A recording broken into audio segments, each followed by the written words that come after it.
Bonjour, bonsoir mesdames, messieurs et bienvenue dans ce nouveau bulletin de géopolitique et de géostratégie que nous continuons de publier. Mais aujourd'hui c'est une vidéo spéciale parce que nous entendons répondre à une question que une activiste a posée sur la toile et dont je suis son abonné et qui avait besoin des réponses. Elle a insisté des réponses.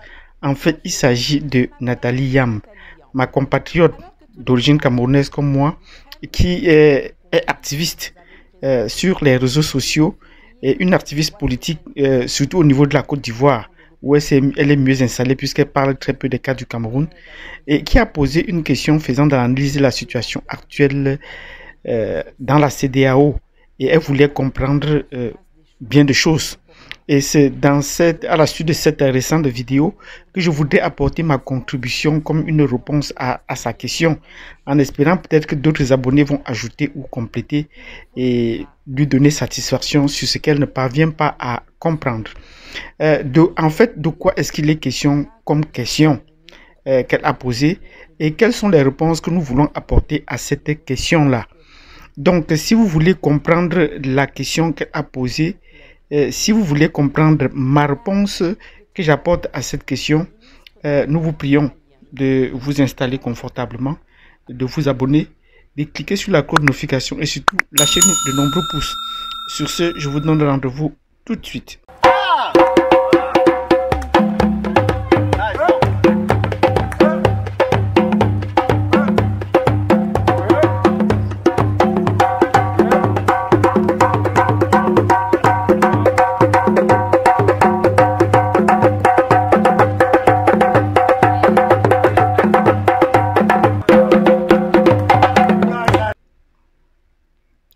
Bienvenue dans cette chronique de géopolitique exceptionnelle qui se veut une réponse à notre sœur Nathalie Yamb.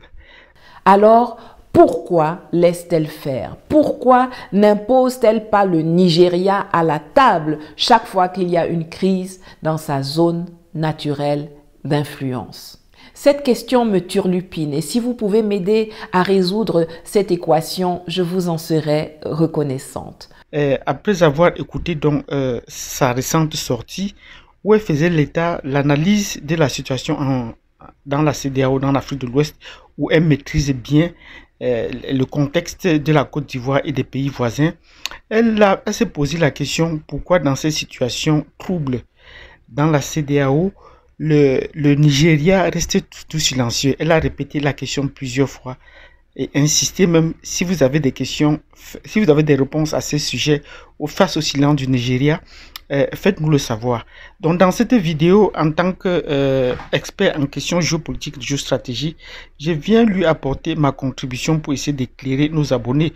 Et je la remercie en passant pour tout le travail qu'elle fait pour le réveil et l'éveil des Africains, pour une Afrique de la Renaissance. Donc je lui dis merci et de continuer le travail qu'elle continue si bien, qu'elle a commencé si bien, de le poursuivre. Parce que ce n'est pas juste une seule personne qui pourrait faire ce travail, c'est en se mobilisant tous ensemble qu'on pourrait apporter la lumière à l'éclaircissement des situations qui se passent en Afrique et dont la France sème le trouble. Donc, qu'est-ce qui se passe avec le Nigeria? Pour comprendre la situation du Nigeria, il faudrait d'abord que nous situions le Nigeria dans un contexte plus global de l'Afrique.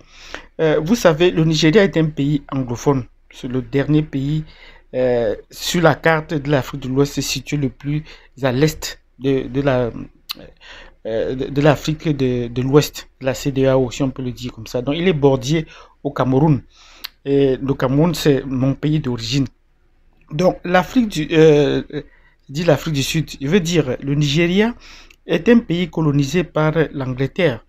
Et comme beaucoup d'autres pays colonisés par l'Angleterre, la première langue, c'est l'anglais. Ben, vous allez vous rendre compte que les Anglais ont octroyé l'indépendance à ces pays et ils sont partis. Ils avaient un système d'administration coloniale qui était différent de l'administration coloniale française. Le système anglais était un système d'administration indirecte qu'ils appelaient le indirect rule, alors que le système français était un système d'assimilation. C'est-à-dire, les Anglais dans le indirect rule maintenaient les chefs sur place, mais leur donnaient le pouvoir de pouvoir rassembler les richesses et de leur rapporter. ben, contrairement à la France, il y avait la politique d'assimilation qui consistait à trouver eux-mêmes les gouverneurs régionaux qui allaient être sur le terrain et organiser les populations. Donc eux-mêmes, ils étaient au front. Donc voilà la petite nuance. Et ben, au niveau de, après les indépendances, donc, il se pourrait que l'Angleterre, au regard de ce qui se passe depuis, l'Angleterre n'a pas daigné continuer sa politique d'assimilation sur le continent africain. Elle était très peu intéressée par les colonies ou les pays d'Afrique et n'en évoque très peu. Parce que actuellement, la situation de l'Angleterre sur le continent africain montre qu'elle a une base militaire qui est peut-être un centre d'entraînement au Kenya. Et elle a intervenu tout récemment dans la guerre dans la région du Libéria et de la Sierra Leone. Donc elle a intervenu dans ces zones. On sait que la Sierra Leone a été colonisée par l'Angleterre, mais que le Libéria a été colonisé par les États-Unis. Mais elle a intervenu dans cette guerre pour amener la paix. Mais hormis ces deux cas de ces deux situations, on trouve très rarement l'Angleterre intervenir sur le continent africain. Donc, il se pourrait, au regard des situations que nous voyons là, que la géopolitique mondiale s'est répartie donc comme suit. L'Angleterre a abandonné ses colonies de l'Afrique entre les mains de la France, dont la France se porte comme garante des colonies, des autres colonies, que ce soit des colonies anglo-saxonnes, des colonies portugaises ou des colonies espagnoles. La France est garante, tant plus qu'elle parle toujours des pays qu'elle a colonisés, l'Afrique, comme le porte-parole de l'Afrique, comme la garante de la démocratie et la paix et sécurité de l'Afrique. Donc, toute l'Afrique est gérée par la France. Donc, c'est la première situation qu'il faudrait d'abord retenir. Toute l'Afrique est gérée par la France. Et la conséquence, c'est que on retrouve la France dans les rouages politiques, diplomatiques, économiques de tous les pays, et même culturels de tous les pays de l'Afrique, des 54 pays qu'on a en Afrique. La France y est fortement installée.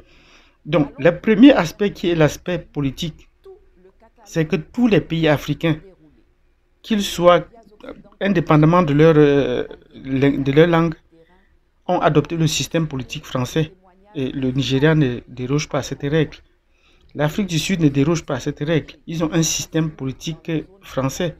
Et Mandela le qualifiait bien en disant One man, one vote. Ça, c'est un système politique qui n'est valable qu'en France, pas dans un autre pays européen, et qui est valable dans près de 52 pays en Afrique. Donc nous vous rappelons qu'il y a 26 pays environ qui parlent l'anglais sur le continent africain. Mais tous ces pays-là ont le système politique français. Et sur le plan économique, la France, pour pouvoir amadouer les colonies anglaises, a beaucoup investi dans ces pays-là. Nous allons prendre, ce n'est pas seulement au Nigeria, on estime que les investissements de la France au Nigeria sont largement supérieurs à tout ce qu'elle a investi dans les autres pays francophones d'Afrique centrale, d'Afrique de l'Ouest réunis. Et vous savez qu'elle a monté la première chaîne de montage automobile. Peugeot, c'était au Nigeria, alors qu'il n'y a aucun dans les pays francophones. Donc vous comprenez l'importance du Nigeria. Et en étant présent au Nigeria, elle gère également les ressources. Et en voulant gérer ces ressources, elle a pu créer ce qu'on appelait la guerre du Biafra, parce qu'elle voulait couper cette partie du territoire qui est la plus riche en ressources pour en faire aussi sa part de Koweït, comme l'Angleterre avait fait au niveau de l'Irak, et a taillé la zone portuaire, la zone côtière pour en faire un autre pays. La France voulait en faire pareil, et ça, en 1969, ça a déclenché une guerre vraiment sanglante dont les Nigérians n'oublieront jamais cette guerre. Et dans cette guerre, aujourd'hui, il faudrait bien que nous disions Mohamed Bouhari, qui est le président actuel, avait participé à cette guerre en tant que jeune soldat, dont il connaît bien de choses à ce propos. C'est la deuxième fois qu'il revient au pouvoir, parce qu'il était déjà au pouvoir après avoir fait un coup d'État. Et en ce moment-là, il était de bonne grâce avec la France. Donc maintenant, la France l'a encore ramené au pouvoir. Donc la France ne dirige pas seulement les pays francophones, elle fait de même dans les pays anglo-saxons.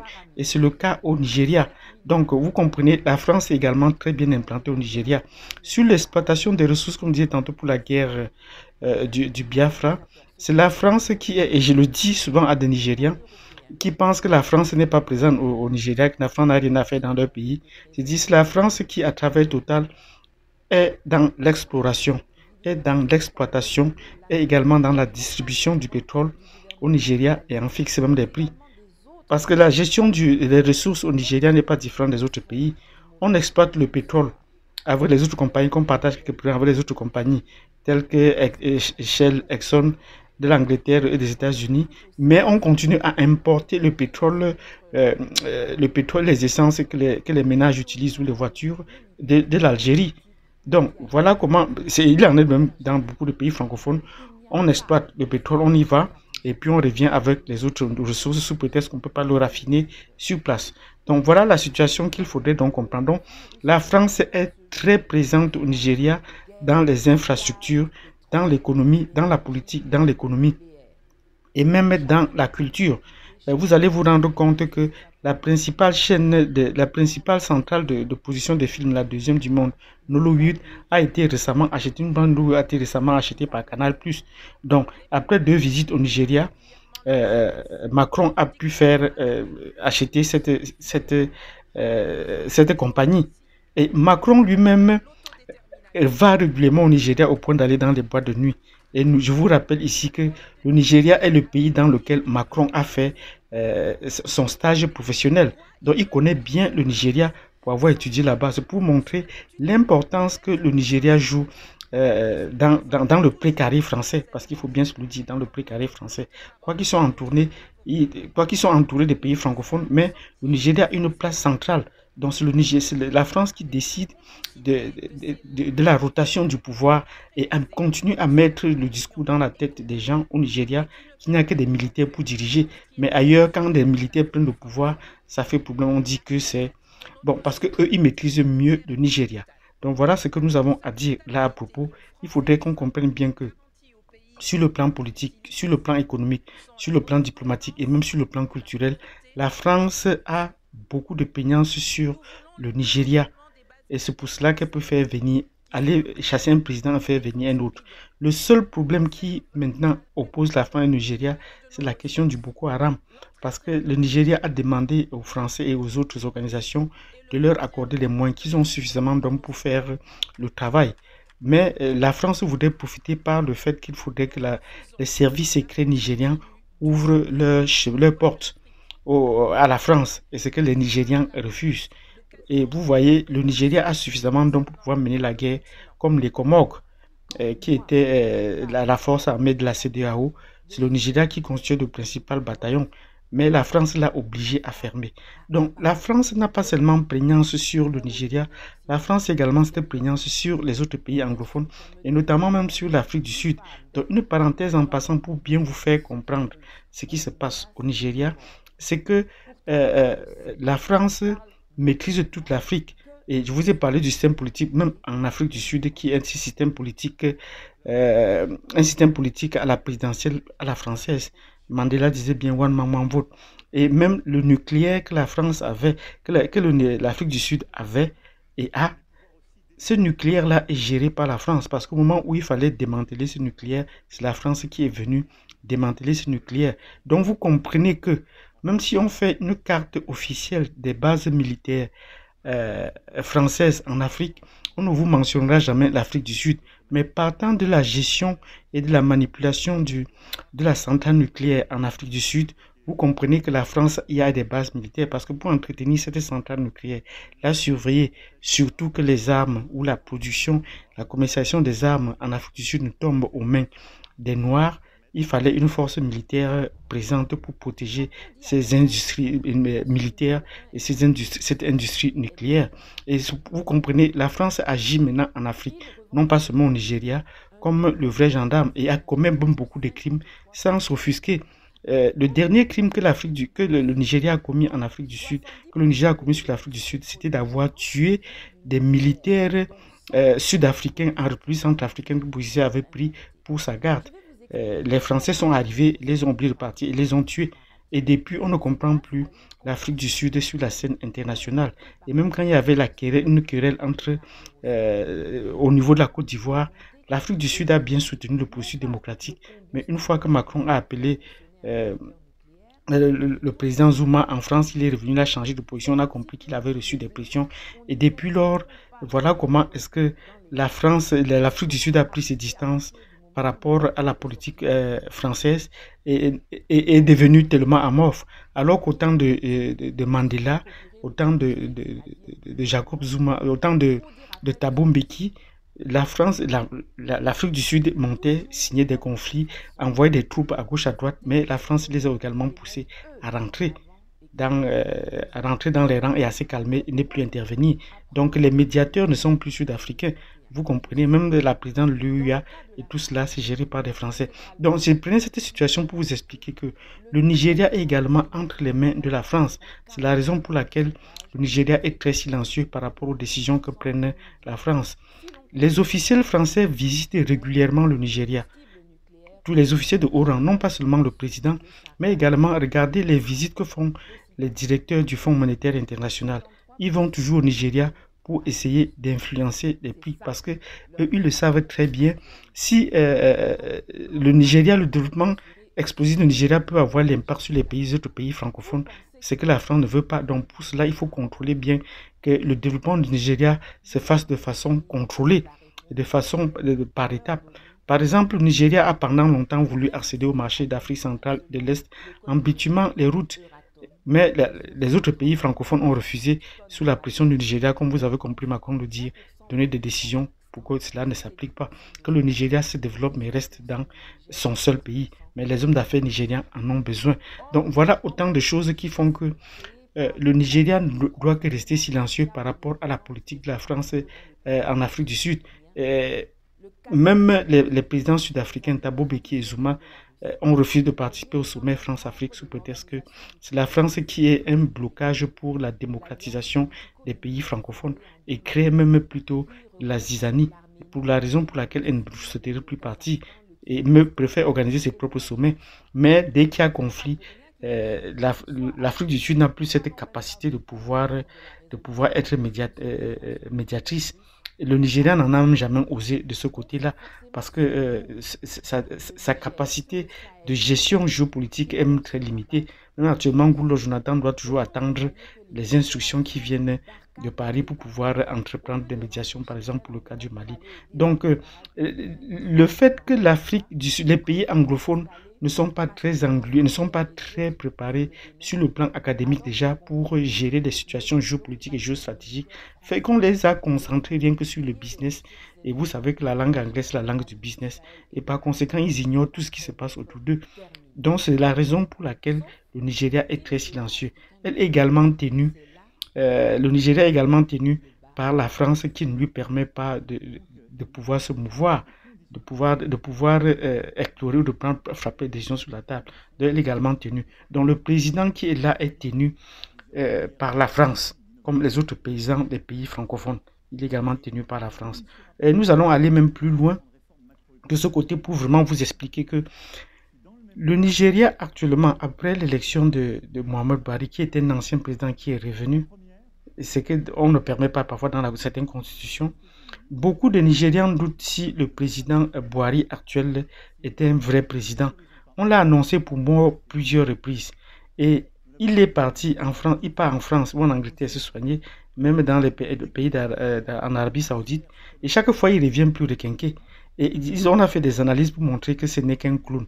Ils ne sont pas sûrs que Buhari qu'on a élu, ce n'est plus le même. Après le premier mandat, ils pensaient qu'on aurait déjà clowné ce président-là. Et beaucoup de gens l'ont déjà dit que ce n'est pas exactement lui qui est là. Parce qu'au regard des actes qu'il pose, les Nigérians ne se reconnaissent pas en lui, les contrats qu'il signe. Donc, pour toutes ces raisons que nous avons évoquées, sur le plan politique, sur le plan diplomatique, sur le plan culturel, vous savez, la France a des ambassades partout en Afrique. C'est qu'aucun autre pays n'a. La France a des centres culturels partout en Afrique. C'est qu'aucun autre pays a. Et même des alliances françaises. Je suis personnellement allé à Mombasa au Kenya et j'ai trouvé dans la deuxième ville du Kenya, il y avait 3 alliances françaises. Donc vous comprenez que, mais les supermarchés Carrefour, vous comprenez que ça c'est une façon de pouvoir occuper stratégiquement le terrain et ne pas laisser des coudées franches au pays en question de pouvoir se mouvoir. Donc si vous avez bien compris la présence de la France dans des secteurs clés de la gestion du pouvoir en Afrique avec son système présidentiel et ses industries et ces grandes firmes qui essaient de piloter les industries minières, vous allez comprendre que le Nigeria doit rester tranquille. Sinon, la France peut également lui foutre les bâtons dans les roues, comme avec la guerre du Biafra, comme les visites incessantes des officiels français du Fonds monétaire international qui viennent pour souvent changer, pour pouvoir impacter les décisions sur le cours du Naira qui peut avoir une influence sur le franc CFA. Donc voilà autant de choses qui font que le Nigeria doit rester tranquille et également attendre que les décisions viennent de Paris. Donc si vous avez bien compris les raisons que j'ai évoquées pour dire que le Nigeria n'est pas différent d'un pays comme la Côte d'Ivoire ou n'est pas différent d'un pays comme le Niger, vous nous mettez des pouces. Et nous pensons que nous avons bien expliqué à Nathalie Yam et à tous ceux qui l'ont suivi, à tous les abonnés, que la France gère les pays francophones et anglophones de la même façon et que malgré le développement un peu plus avancé des pays anglophones, sur le plan de la gestion géopolitique et géostratégique, la France tient toujours les piliers et ne permet pas à ses présidents de pouvoir s'agiter ou de pouvoir prendre des décisions fermes. Sur le fait que je vous ai bien expliqué, si vous avez des questions, vous pouvez tous les poser. Nous pouvons revenir là-dessus. Mettez-nous des pouces, abonnez-vous, cliquez sur la cloche de notification et je vous donne rendez-vous à la prochaine vidéo. Merci.